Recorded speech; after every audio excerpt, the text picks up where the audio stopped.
What is up, YouTube? It's your boy Tehziii here, and today, yes, right now, this is the Sunday Night Anime episode 9. Okay, we're gonna be here talking about anime and just enjoying our time together, just talking about the week's anime. This week was a good week for some, bad week for others, and to be honest with you, I thought One Piece was gonna come through, so it might be last, but I might switch it somewhere in the rotation just because there's one anime that I think did a really good job and deserves to be the last one that we talk about. But right now, at this very moment, if you are currently watching this stream, or maybe later after the stream is over, you clicked on it, please hit that like button for me. And while you're at it, hit that subscribe button because I'm on a journey to get to 1,000 subscribers and you guys can be one of the people that help me get to that journey. And if you think I so deserve it, take this right here, this video, and share it with a friend who enjoys anime as well. You never know, maybe he'll enjoy the content and he'll go ahead and subscribe to me as well. But guys, that's enough from that. Let's talk about the anime, and we're going to start off with Diamond No Ace. And Diamond No Ace is one of my favorite anime, but I like I said last week, usually the way I do my streams is like this. I like to watch the anime that I think is gonna give me the best feeling. Like I feel like the anime is gonna be the best episode for the week. I watch it last, and the one that I think isn't gonna be that good, I watch it first. And Diamond No Ace, one of my favorite animes, but I had a feeling this week wasn't gonna be that good. And guess what, guys?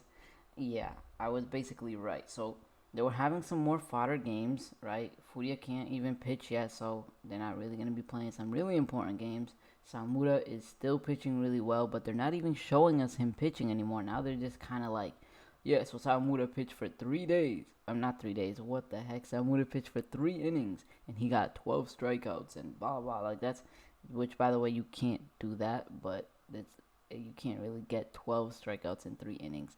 But but yeah, that's basically just giving the narrator the ability to just be like, all right, you summarize what he did, and it's like, bro, we want to see it. That's what makes it so good. We like to see him like do it and feel good, and his face and all that. Like that's what makes the anime good.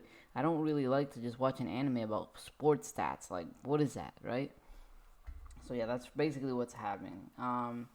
At least Furia, like the good part about this episode, at least Furia's back, right? Furia's back, and he's not feeling 100% just yet, but he's pitching better and better and better. So that happened. By the way, guys, if you see me looking down, I'm looking at my notes, right? I want to make sure that I'm keeping this thing alive and like going quickly. We're not just sitting here, talking about random stuff. What's up, John Doe? You make it almost every week, so I think what it is, I haven't been putting it on Instagram that much. So this week I was like, you know what? Let me put it on Instagram before I actually start the stream so everybody knows what's going on. Oh, by the way, guys, I'm going to add a simple rule real quick just to make sure that the flow of this stuff doesn't get broken like I just broke it right now. So basically, when I'm talking about an anime, I'm going to focus on talking about that anime, and then I'll answer any questions or comments that you guys are leaving. So don't feel like I'm missing anything because I'm not. I'm seeing it. It's just I want to make sure that I don't break the flow of the video. So yeah, starting now, that rule is going to be put on. So what was I talking about? Oh yeah, I have notes. Just so anybody who sees me looking down, I'm just looking at my notes real quick. One of the things that I thought was important was the fact that they talked about who joined the first string, right? And Okamura, which is the catcher that wants to be the first string catcher, but like starter more than he wants to basically beat Miyuki at his own game. Which, by the way, they have kind of like the same personality, so I kind of see it. And then the fact that they told Yuki, the other like first year catcher, hey, would you rather play other things, kind of sets it up for the fact that I don't know if this season, but once the third years are gone, Okamura is probably gonna be the one who's taking over for Miyuki, and then Yuki is gonna be like a backup catcher, but also still a player, right? It just kind of fits perfectly that they kind of set it up that way. And Okamura is doing really good as a catcher. And now that he's at first string, he's going to be able to catch for Saramura, which is really exciting because I want to see their battery. Miyuki's going to be gone for a few games. So I'm hoping that what that does is they're going to focus on the games, not just give a bunch of stats at the end of it. And we're going to actually see Okamura and Sawamura play, and we're gonna see an actual game, not just stats, which is actually super boring. Which is why I'm talking about it first, because that's what they did this episode, and it wasn't really that good. Um, Seto, Seto is also in the first string, which if you guys remember, Seto's the one who is super fast. But they already have a leadoff batter, so I'm thinking Seto's just gonna be like, you know, a pinch hitter maybe, or a pinch runner, which isn't a bad thing, but I don't think he's really gonna be a starter just yet. But he's gonna be important still though. And with the fact that him and Okumura are like perfect right after each other, like he's a really good leadoff man, and then Okumura is right behind him. It's funny because it's like Miyuki and I forgot his name.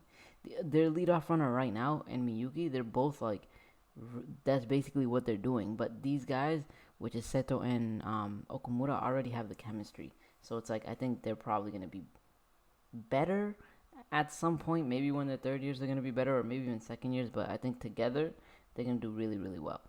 Yeah, and then that leaves us really with the last part, which is the Sawamura and the Furia rivalry, which I wanted to talk about a little bit because, guys, every time I watch this show, that's really one of the best parts about this show is the Sawamura and Furia rivalry. The fact that they respect each other so much and at the same time don't want to lose to each other at all. Like, they respect each other's ability and still are like, I'm still going to beat you. That's why when Sawamura found out that, Furia got hurt, he wasn't like, oh my god, I'm so sorry. Oh my god. No, he was like, I'm going to try my hardest to get that ace number. You better come back hard because I'm going to be top by the time you get back. So it's like that kind of thing. It's like he wasn't being there like kicking a horse while he's, what the heck did I just say? Kicking a horse while he's down? That doesn't make any sense. It meant kicking somebody while he's down or beating a dead horse. Those are the two sayings that I just mixed up. But he wasn't doing that. He was just like almost like motivating him, and at the same time like setting his foot down, like, you better come back because I'm gonna take this. Motivating himself and motivating Furia at the same time, which I think is really cool. So that's really one of the best parts of this, and it also shows when Furia was pitching and someone was watching, he was smiling the whole time, like, yeah, he's back.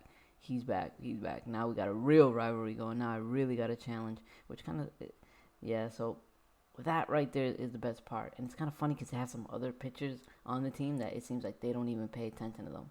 And that pitcher's a third year. I forgot his name, but he's a third year. So it's like, what the heck is going on? Plus they have a first year pitcher that they don't even care about, but he's not really that good anyways. He can be. I think he has the potential, but right now he's not. So they have two first year pitchers, and one of them is a little wild. I don't think he's gonna be a pitcher. By the time he's a second year, I don't think he's gonna pitch at all. Because with Sawamura being a third year, Furia being a third year, they're gonna get the most play, and then they have that other pitcher from the first year who's gonna be a second year who's pretty good. So yeah, but really, like I said, this episode wasn't much because they're not really doing anything. They're not even like letting us really watch games anymore. So, if I were to rate this, like I said, I thought it was gonna be the worst out of all the anime that I watch, and it was. It wasn't bad, but it wasn't the best. So yeah, that's not really much I can talk about. Now we can talk about this right here, Ahiru No Sora. I put it at second just because I thought like they just got off a game, so I didn't think it was gonna be like super good, right? I didn't think it was gonna be. I just thought it was gonna be setup, and it was setup, but it was really good setup because they showed us a new character. What was this guy's name? Actually, before we talk about that, let's talk about the backstory that they gave us with Sora, because like I said last time, they're doing a really good job of getting us to like feel bad for Sora and like really connect with him. And even now they just showed us again his determination for basketball isn't as simple as like he just really likes the basketball game, because this whole time we kind of just was watching it like, wow, this guy really likes basketball so much so that he practices 1,000 shots. No, he has a different motivation, and that's what they told us this episode. His motivation is his mother. We knew she was sick, and I thought, oh, he has a deep connection with basketball because his mother was a basketball star. She's sick, and that's his way of like connecting with her. And then we found out that he can't visit her, and that's what we learned this episode, the reason why he can't visit her. And it's not, he can visit her whenever, But she made the decision of letting him know, like, you can't come visit me because I want you to become a basketball star. Like, I want you to be a kid. I don't want you to always be here with me and like waste your life as a high school student. I want you to get friends, get on the basketball team, and be a basketball star in high school. And the way she told him was kind of like, yeah, I don't want you to come visit me all the time. You're going to be in the way of the doctors. And he felt that and like started crying. And afterwards, when he was out of the room, she kind of let out her true feelings. And then he realized, like, damn, you know what? I get what she's doing, and I'm going to become a basketball star. I'm going to win my first tournament, bring the trophy to her. That way, that's the first time that I'm going to be able to meet my mom. And that right there is that connection that he has. And it just brings you like, what is going on, right? Like, now you feel even worse for him. Not only is he short and he's trying to play basketball, his mom is sick, and now you know why he wants to play basketball so bad. Because he wants to go visit his sick mom and give her something to be happy about. Come on, like, you can't be mad at that. You have to support it. There's no way you can sit there and be like, nah, F that guy. I don't care about him. I don't care about you. Have to support it. But all that being said, right? So that's sort of determination. But what really was the best part about this episode is two things. One, those hoodlums that everybody was laughing at because they're so bad. They're so bad at the game and they suck and blah, blah, blah, blah. Well, they're actually practicing. They actually like the game, right? They actually are enjoying the game. But even more than that, they introduced somebody new named Kite. Now, this is a funny thing because Kite was introduced in a funny way because he got into a fight with the three hoodlums who were just asking him to show him how to play basketball. Literally, he was like, hey, can you give us some tips? He was like, boom, punch him in the nose. What? This guy got out of a suspension and then he just got there. He just got back to school from being suspended and he just punched somebody in the nose. Like, what? And then on top of that, he breaks the rule of... Actually, we'll talk about that a little later. Because here's the thing. The basketball team wasn't allowed to practice anymore because they didn't have managers, so they had to go get some managers. But the principal only let them do it on one condition. They can't get in trouble. The moment they get in trouble, they have to... The basketball team gets disbanded. So this guy wants to play basketball and then just goes ahead and plows through all the females and breaks one in half, basically. And I'm just there like, what? You already ruined their chances of you. Like, now, not only do they not get to play basketball, they're going to get disbanded, if anything. Obviously, I don't think they're actually going to get disbanded, but, like, he's not going to make it easy. The only thing they really got is the fact that he's not a part of the basketball team at the moment, right? And that the girls kind of been liking the basketball team, the guys' basketball team, so I feel like they might keep it, like, hush-hush. Like, okay, don't worry, we're not going to say anything. But, yeah, this guy's crazy, but he's super good at basketball. Like, he can just rush through anything, push through anything. Like, he's better at driving than Sora. So I feel like that is what he's going to do. Now, that being said, everybody on this basketball team is a hoodlum. Everybody wants to fight everybody. Everybody is just a troublemaker, and I think that's hilarious because Sora is like the opposite of that. And he's bringing all these troublemakers together and saying, you know what, forget about your troublemaking ways. Let's just play basketball and be happy. So this guy is like the basketball Jesus of this anime. So this episode actually turned out to be a lot better than I thought because the way that they set it up was by giving us a new character and introducing him in a fun way. So I'm not going to say it's bad. It was actually pretty good. I just thought it wasn't going to be, as good as it was because I thought it was going to be set up. I guess I'm just getting used to Diamond Oasis setup, which is super slow paced and just sometimes boring. But yeah, so the next anime we're gonna talk about is Dr. Stone. Now here's the thing with Dr. Stone, right? Like, Dr. Stone is like, it's a science anime, so it's not like we're really expecting it to be super fast paced. In the last episode, they were talking about how they're gonna make a cell phone, and one of the things that I was sitting there, confused about is, okay, if you're going to make a cell phone, there's so much that goes into that. Like little tiny parts, tiny parts that you need to make a cell phone. How are you going to do that? And then on top of that, you need to be able to use the satellites. How do you even know the satellites work? And cell phone towers and all of this and all of that. And then the first thing they do is they make a cotton machine.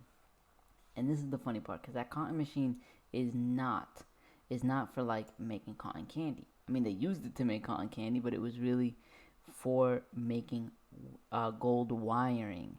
And then when they asked him, okay, how long do we have to make this wire? He said, well, from here to that mountain.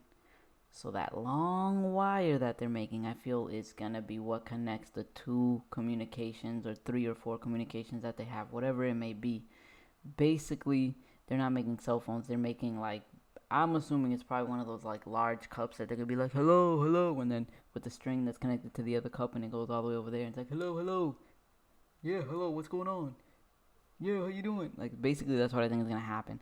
It's going to be like a more scientific, advanced way of that. Maybe like Morse code, but then he'd have to teach everybody Morse code. So I doubt it's going to be that.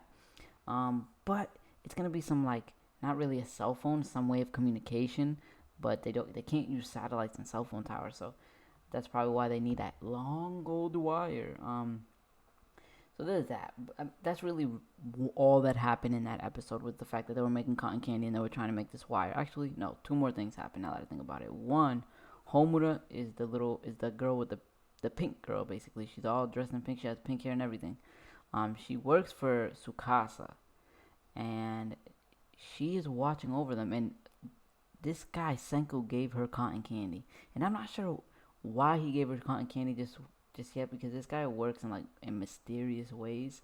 So his excuse was, I'm gonna try and turn her. Basically, she's gonna come to my side, and then, you know, some other people were like, nah, you just wanted to give her some cotton candy. You just wanted to be nice to her.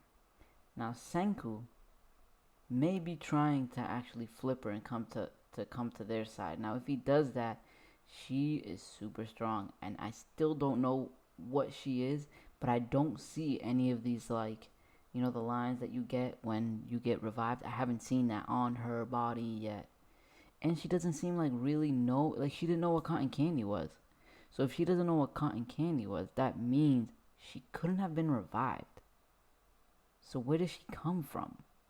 Right? Because everybody else from the past knows what cotton candy is. So how does she not know?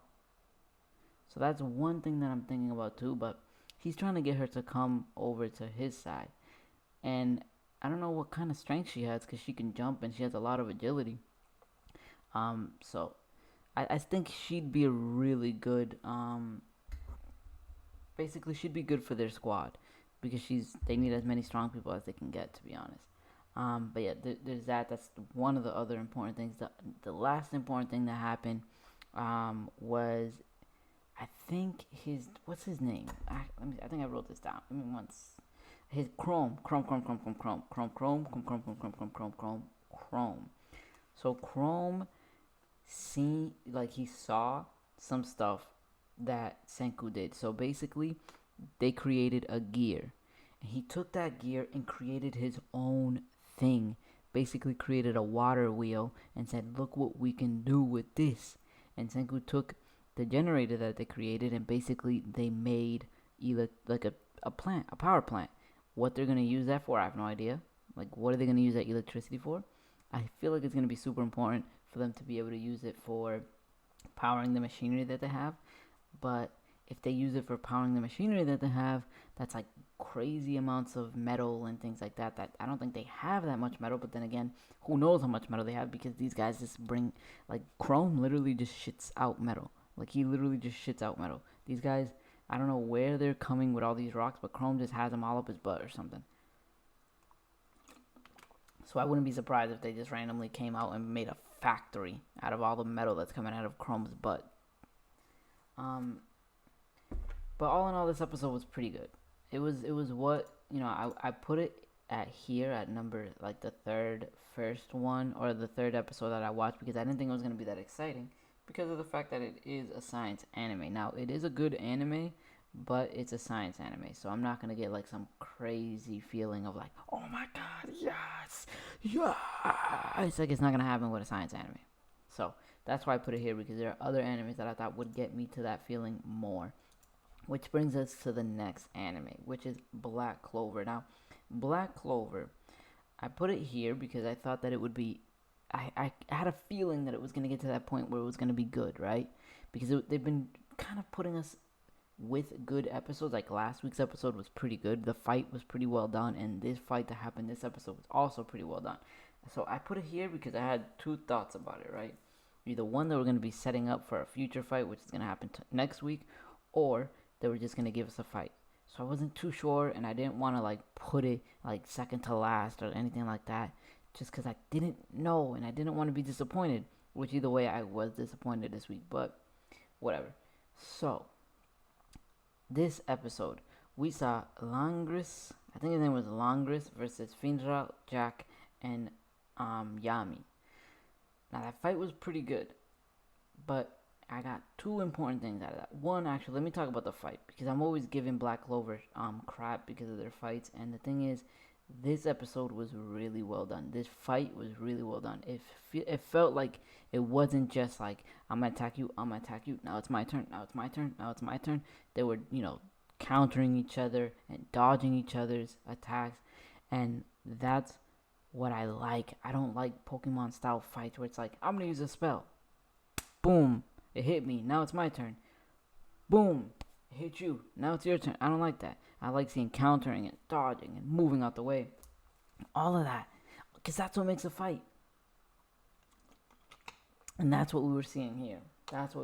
So, that being said, Jack's ability is super OP. Way too OP. This guy can literally cut through anything. Not just cut through anything. If he can't cut through it, he can change his severing type. So his magic is severing type, right? He can change his type of magic to be able to cut through anything. So this is spatial magic, right? Like, it's not a physical thing. It's spatial magic. It's not physical. Like, you can't really cut through it. And this guy changed his type of magic to be able to cut through spatial magic. Like, I don't even know what that means. Like, what type of magic cut through spatial magic besides spatial magic, right? And even spatial magic doesn't cut through it. It just nullifies it, because if you're trying to go this way and this is like, no, you're staying here, boom, now it just like disappears, right? I don't know what he was cutting through, but he was cutting through it. And that's not even the worst part. He said it himself, the more I cut, the faster I get at cutting. So this guy, if you fight him, if you don't beat him within like the first 10 seconds of the fight, you're dead. Because this guy not only gets to change his typing of magic to be able to cut through your magic, or through you in general, but he also gains speed the more he fights. What? So yeah, his magic type is like way too freaking OP. But okay, and here's the most important part that we're gonna talk about. Actually, we're gonna talk about one thing before that, just because I want to get this out the way, because the next part is actually important. The elves are making a move, and they said something really interesting, which is the fact that they need Yuno's necklace, that stone he has. They need that to complete the they need that in order to complete the spell. So that being said, that means Yuno is going to be a pivotal part of this final fight, and Asta is going to be a pivotal part of the final fight as well, obviously. But we already knew that, but now it's even more important that they're there. Yuno is already super strong, but that right there, that little rock on his necklace, I am confused, and I want to know what that is. These stupid pop-ups. And I want to know what that is and why it's important. What is it going to do?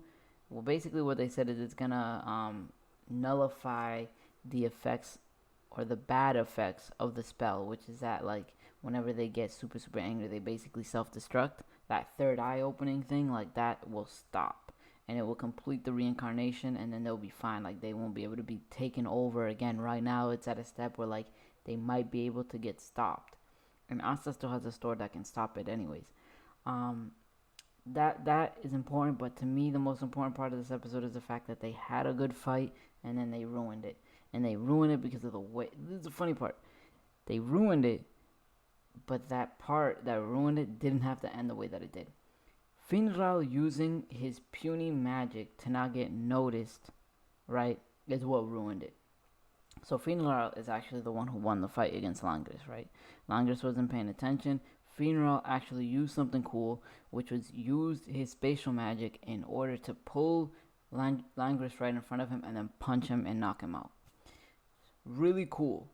The only thing that I didn't like was the fact that how he did it was the fact that Langris was like powering up and he was like, now that he's that strong, he won't be able to notice my puny magic. And I'm there like, bro, really? Really, you guys couldn't have made that cooler? One, it was already cool. That the fact that he brought him to him and punched him, really cool way of really cool way of using your spatial magic. Thumbs up. But the fact that you did it that way, which is like him not noticing your magic, is what's not cool. You guys could have done something super easy to make that happen. One, somebody attack him from the front, punch him, hit him, push him into it. He gets thrown, doesn't understand what's going on, pulls up in front of Langris, boom, knocks him out. Right, Finral punches him just because Langris gets pushed into his spatial magic or something like that. Or maybe Langris and Finral are fighting, and Finral uses his punch, teleports his punch, puts it into Langris' face. Boom. Something like that. You know, something cool. But no, you had to make... Not only did you give him the ability to win, and you made him look cool, but you made him why do you have to give him a backhanded compliment? That's all I'm saying. Right, like, why did Finral have to get a backhanded compliment? You couldn't have just made him look cool. No, you had to make him look cool and then make him explain why he isn't cool. Like, the only reason why I'm cool is because I'm not cool. The reason why I was able to do something cool is because I'm actually weak. And it's like, what? Couldn't he just have been cool? Couldn't you just have let him actually do something cool and win the fight? So that's the part that I didn't like about the episode. He did something cool, but the fact that it was like, the only reason I'm able to do this is because I'm weak, kind of bugged me, because I'm like, come on, guys. Like, you didn't have to do him like that. You didn't have to do him like that. I don't know if you guys feel the same way, so let me know in the comment section down below if you guys felt the same way about that fight. I feel like it was done really well, and then that end just kind of messed it up for me. Alright, let's move on from Black Clover, though. And now we're going to talk about Food Wars. Now, Food Wars is not really much to talk about. Did exactly what I liked, right? They did exactly what I liked. So they had the Shokugeki and they kind of focused. Sorry, it's pretty late.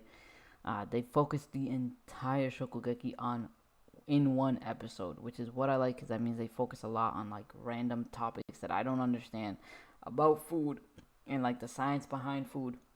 And I never understand anything that they're talking about, but I'm still interested in it, because when it's done, I feel like I can go cook something and be a master chef, right? That's why I like this anime. But it was this Yukihito versus Saito, right? Here's a couple important things. We got a little bit of Saito's backstory, which is sort of similar to Sora's backstory, now that I think about it. Sora from Ahiru No Sora, the basketball anime. His mom was a really good chef. They owned like a diner type thing, and she was doing so well that she sent him out to go to Totsuki and learn how to cook, right? Become a chef. And she herself was like, you know what, I'm gonna go and train too. But when she went to go train, when she came back, they didn't let her own her restaurant. People were making fun of her, like, women should not be cooking, women should not own a restaurant, blah blah blah, like old fashioned stuff like that. You know, a bunch of bull crap. But yeah, so that's what came back, but she was still working, and she was killing herself working, and because of that, she got sick. And that's his motivation, is the fact that, you know what, that's why he's with the Elite 10 and he didn't vote against it. Is his version of like saving his mom, is making sure that nobody else who's a weak chef ever has to deal with that again, and they can just cook the same thing. Everybody has the same skill set, blah blah blah. Like, that's basically what it was, right? Everybody's the same chef. Nobody has to worry about whose food is better. Everybody has the same level restaurant. Which, to be honest with you, I don't see the fun in that, but whatever. That's why he's fighting. So that's one important thing that we learned, right? But besides that, to be honest with you, there wasn't really much. Besides the fact that Soma won, right? But Soma didn't just win by himself. Soma won with the help of everybody, Literally, that's how they explained it. He won with the help of everybody. He beat, I think he was the fourth seed with the help of everybody. Now, the reason they had to do that, the reason why they had to say with the help of everybody, is because obviously Soma is still the main character. You can't put him on the level of a fourth seed already, especially not by himself. Because if you do that, then you're speeding up the anime to the point where like Soma can go take on the third seed and third seed, second seed, and first seed. Like, and that's not going to take that long, right? You're not going to spend a whole season on him building up to be able to take out the third seed. No. So you have to make sure that he's still not that good, or he is good but not super, super good. And then you can continue the anime with him learning and stuff like that. So that's the only reason why they had to do something like that. It's basically just a plot device. But either way, he was able to beat him with the help of everybody else. But the way they explained it was not just to help everybody, that helped them there, which is good because it's a team Shokugeki, which I was kind of wondering, like, when is the team part gonna come happen? Because I've been waiting for it and it hasn't been happening. He actually made it happen. But they said that it was everybody that he ever faced before. He learned from all of them, and that's what allowed him to come up with the dish that he came up with. You know, I put this anime at a certain level, and I feel like they kind of let me down. I kind of liked Aldini Shokugeki more than I liked Soma Shokugeki. Not gonna lie to you. And I think that they did a better job with the explanation of, like, the judges tasting and everything. I feel like that was done better last week than it was this week. What's up, Grand Reaper? Let me know what your favorite anime is in the comment section down below. So now we're going to... That was really all I had to say about Food Wars. It wasn't a crazy good episode, but it wasn't a bad episode. It just... I think last week's episode was better, even though it was about Aldini and not about Soma. So, that being said, we're going to move on to My Hero Academia, which I believe is the best episode that I watched this week. Now, My Hero Academia, I put it second to last because I felt like One Piece was going to have the best episode this week.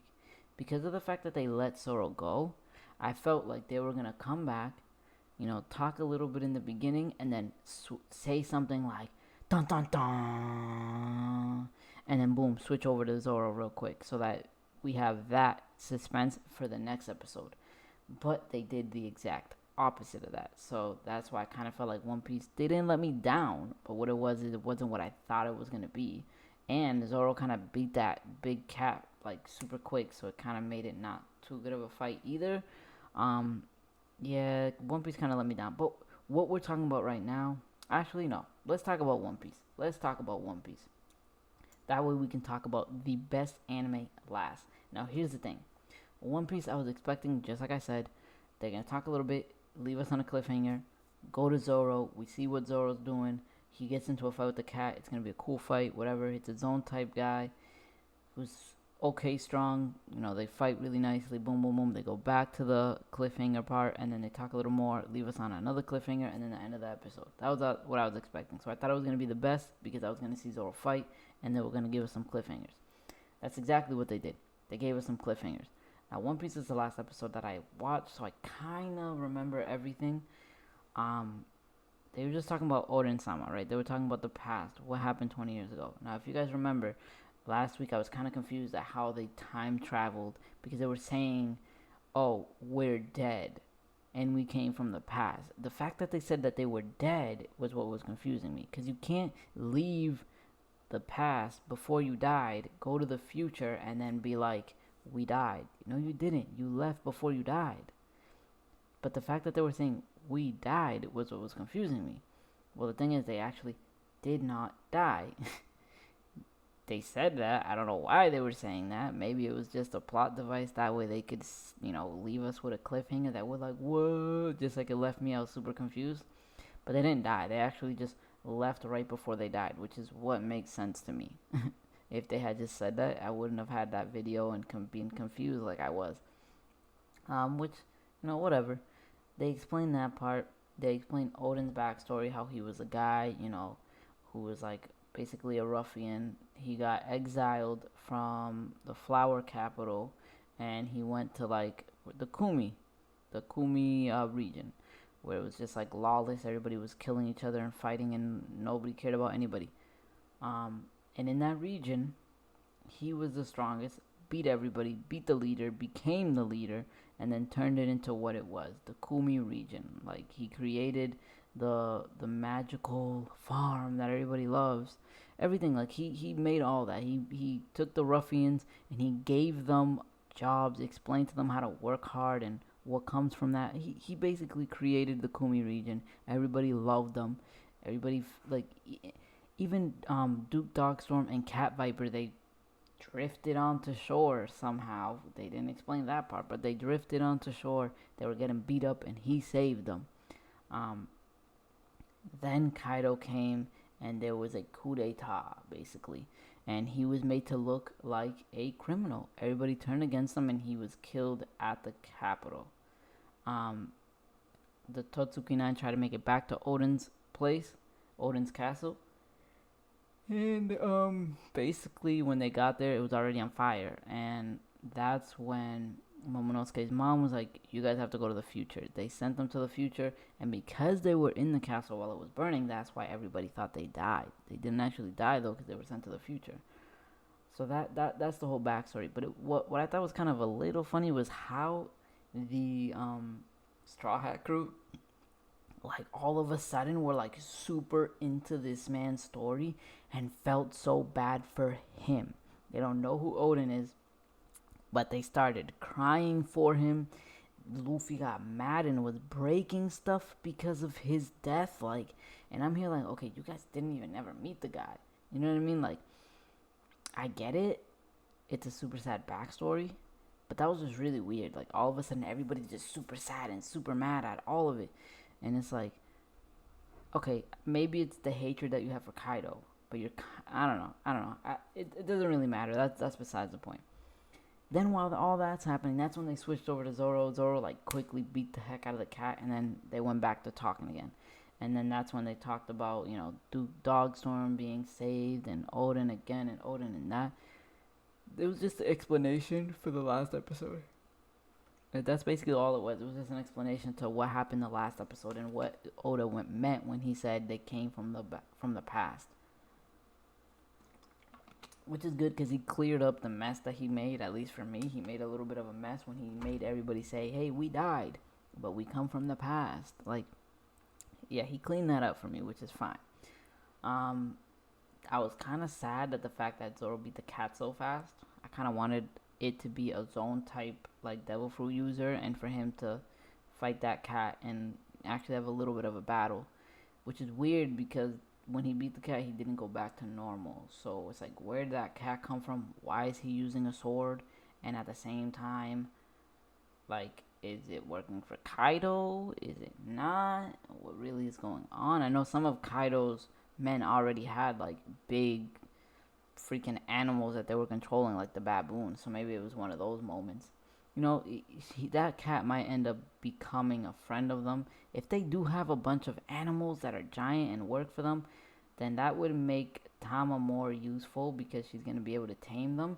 But Tama's already the most useful anyways, because she can literally tame zone devil fruit users, which I think is really funny.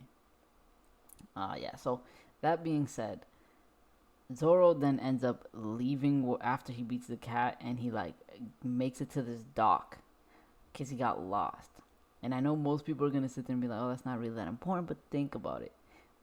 I feel like that's set up for next week. We're probably going to get some Zoro mischief happening. Hopefully he gets into some fights with some strong people, because really that's what I like to see from Zoro. I like seeing Zoro. To me, is one of my favorite, actually, besides Luffy, he's my favorite Straw Hat, just because of his fighting style. I just think he's really cool. I just think he's really cool. So I'm excited for that. I guess you could say that. I'm excited to see some Zoro mischief that they set up this week. That's really all that happened in One Piece, so that's why I was a little bit disappointed.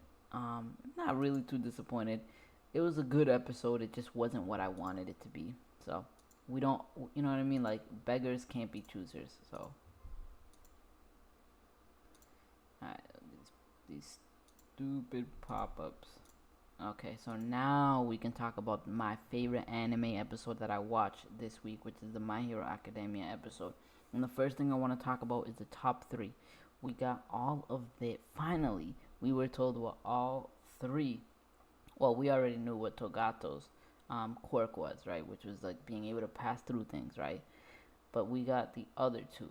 So, let's talk about Neijiri. I don't know how to pronounce her name. It's like Neijiri. First, her quirk is Surge. That's what it was called, Surge. And they didn't explain what it was, but I'm assuming it's just another one of those quirks that lets you use electricity. Like the same guy who is one of the first years with Midoriya at the moment, he can use it, but he kind of like gets really tired and everything. I think she's just really good at being able to control that. So much so that she used a really good attack when they were fighting. But they didn't go into depth about what it was. Like I don't know if she's able to control like if it's just electricity or if it's like magnetism, like or if the electricity allows her to control the magnetism, and that's why she's not actually flying, but she's floating because she's matching her feet.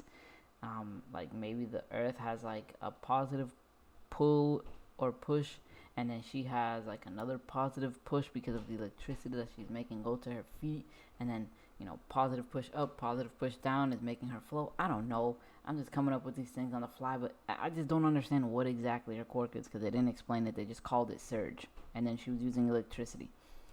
But now we can talk about Tamaki, which is the other guy from the top three. Now his quirk, they called it Manifest, which is a really funny quirk because basically everything you eat. See, that's the thing with this anime. Let me just say that this anime has quirks that are seemingly useless. Like, why would you give somebody this quirk, right? But then when they put it into action, it's actually kind of cool, okay? And they showed us that twice this episode. Twice. And the best part about this episode is the thumbnail that I have for this right here for this stream. I'm out of water, so if I start, yeah, it's because I'm out of water. Alright, but like I said, they took these two quirks that are seemingly useless and they turned them into cool quirks. Now, Tamaki's quirk is called Manifest. And what that is everything he eats, he can turn his body parts into that thing. Now, obviously, nobody's going to sit there and eat a bomb. So he's not going to turn his hand into a bomb, right? Nobody's going to sit there and eat bullets and then turn his fingernails into bullets. Like, that's not what happens. This guy is eating regular food. Octopus, clams, fried chicken. And then he can turn his fingers into octopus arms and freaking his other arm into clam. Now, think about that, right? If I said that to you, anybody would sit there and be like, what?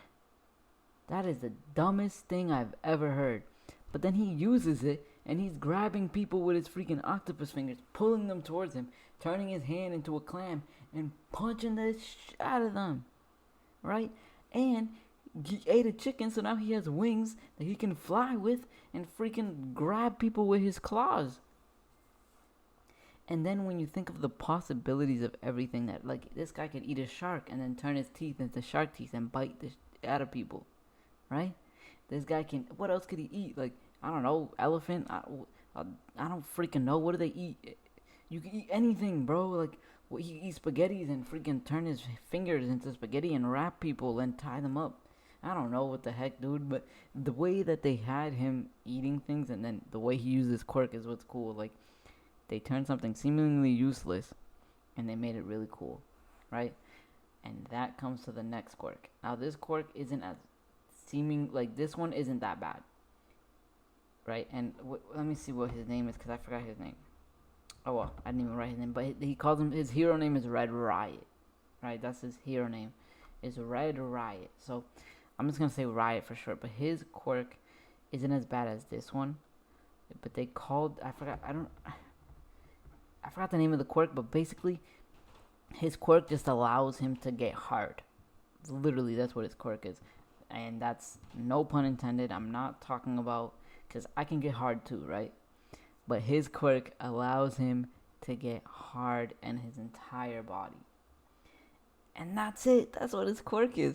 So when you think about that, you're like, okay, you can turn into a rocker. So like, well, how is he gonna use that?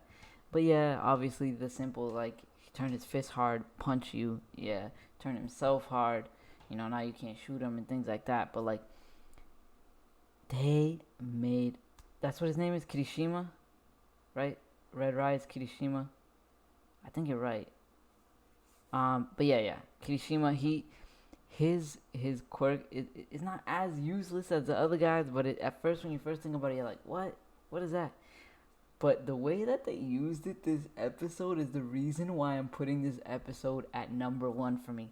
This was super interesting, and then how they gave a little bit of his backstory, but it was not even really like a backstory. That's the crazy part. They kind of just gave us like a little glimpse of what happened to him in the past. Like basically, from what we saw, I feel like he got attacked, or his school got attacked because he was wearing a school uniform.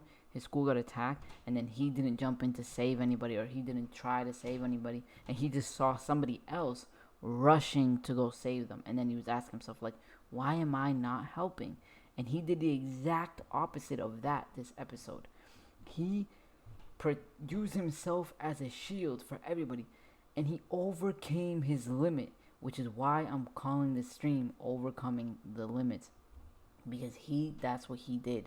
This character, Kirishima, took his quirk and put it to the max that he could, and he was being cut up by blades, and he became the hardest that he could, and then just rammed through people. Literally did what All Might told him to, which is just ram through everything, like become super hard and then punch everything. He literally said like, your quirk, what you can do is just bulldoze through things. And it was funny because he was saying like, they showed a little bit of like a little flashback of him saying like, I don't have any like mid to long range attacks. All my attacks have to be close range. And well, his quirk is to get hard. So that being said, he can just get hard and forget all your long range and mid range attacks. They're not gonna have an effect on me. I'm just gonna plow through them all and then punch you as hard as I can. And that's exactly what he did. But the way they showed it, the animation to it, when he got really, really hard, how his body got was like super scary and aggressive looking. Like that is what made it really, really cool. I mean, the fact that he was fighting somebody who looked crazy, like psychotic. Like if there was a moment in time where I took a screenshot of this guy literally looked psychotic. Okay, he was fighting him and he still beat him. It was beautiful. Like it was just done really, really, really well. Now, let's talk about the important part about this episode. We learned something really important. Those little bullets that people were being shot with, and all of a sudden they couldn't use their quirks when it was what do they call themselves? I have it written down. They called themselves, oh yeah, I kept calling that kid Shie, but that's actually the name of the mafia. It's like Shie something.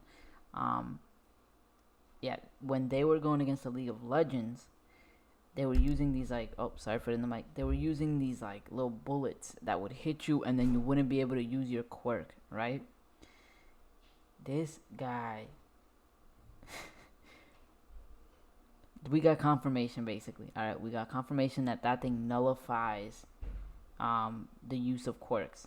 But now something new came up that we did not know about, and that's the way that, boom, they can also use it as like some kind of drug that allows you to enhance your quirk.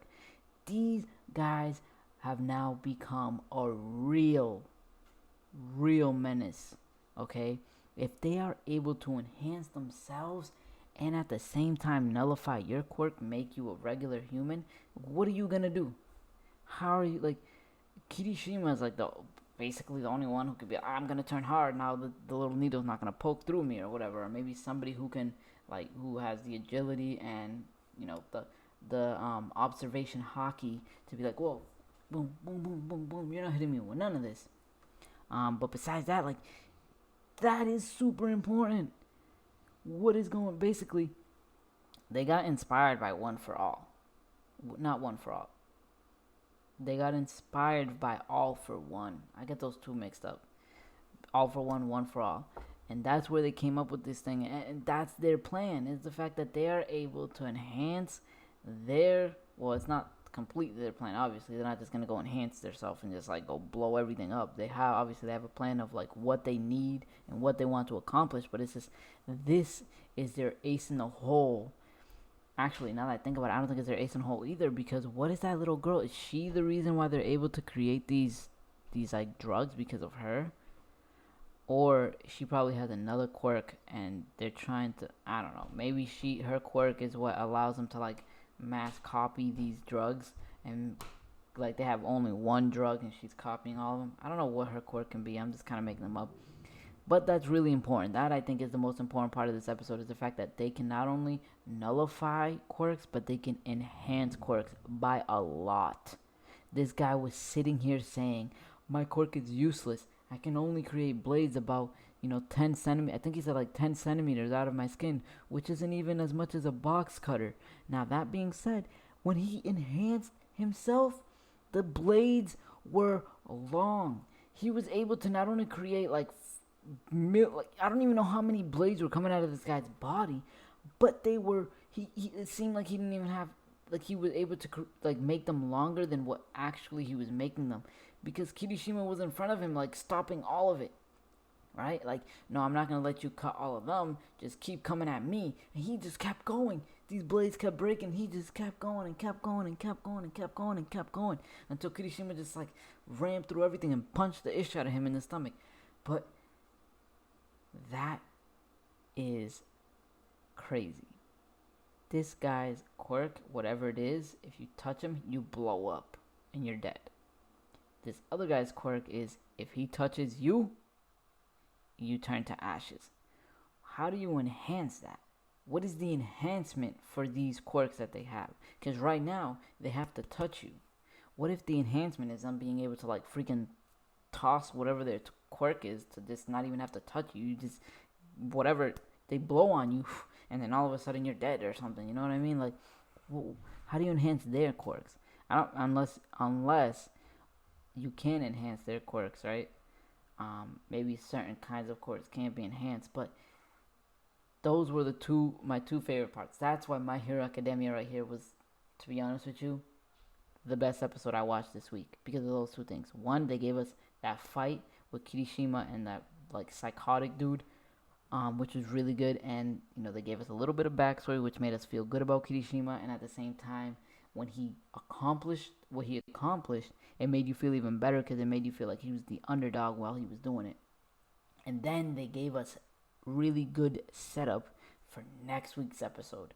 Not even next week's episode, for the season. Because now we know that they have an even bigger threat than just the League of Legends, which they already beat. And these guys, it's an actual threat.